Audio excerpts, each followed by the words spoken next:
37वां अध्याय योग मार्ग का वर्णन।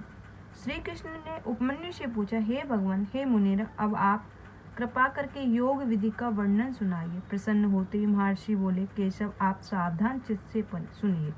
परम योग वो है जिसके द्वारा सब विषयों में निवृत्त होना तथा अंत कारण की सबकी वृत्तियां शिव भक्ति में स्थिर हो जाए। यह योग 5 प्रकार का है: मंत्री योग, स्पर्श योग, भाव योग, अभाव योग एवं महायोग। मंत्रों का पूर्ण अभ्यास, इनके अर्थों का ज्ञान और मन की स्थिरता का होना मंत्री योग कहलाता है।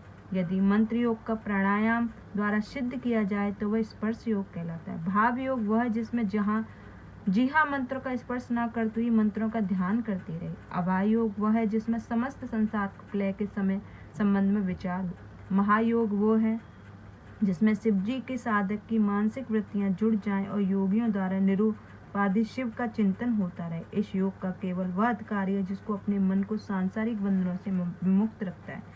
वैराग्य भी ईश्वर के निरंतर मनन चिंतन से प्राप्त होता है। देह में अविष्ट रहने वाली वायु को प्राणी वायु कहते हैं। इसका गति का अवरोध करना ही वस्तु व प्राणायाम कहलाता है। वह प्राणायाम रेचक, पूरक, कुंभक नामक ये 3 प्रकार का होता है। योग साधक इन तीनों को शनि शनि अभ्यास करना चाहिए। अभ्यास ही शरीर की नाड़ियों को शुद्धि होती है। इसके अतिरिक्त 26 मात्रा वाला प्राणायाम उत्तम, 20 मात्रा वाला मध्यम और 12 मात्रा वाला प्राणायाम अधम होता है। उंगली, स्फोटन, चुटकी बजाने के काल को मात्रा कहते हैं। इसी गणना द्वारा ही उनकी उत्तमता पता चलता है।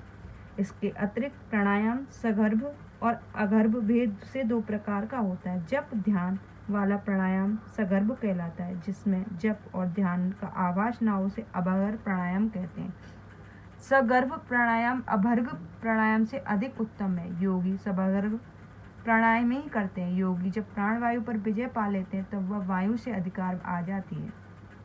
अभ्यास से किया गया प्राणायाम शरीर के पुष्ट, स्वस्थ और निरोग बनता है। प्राणायाम के सतत अभ्यास से कफ, मूत्र, पुरुष आदि सभी अल्प मात्रा में हो जाते हैं।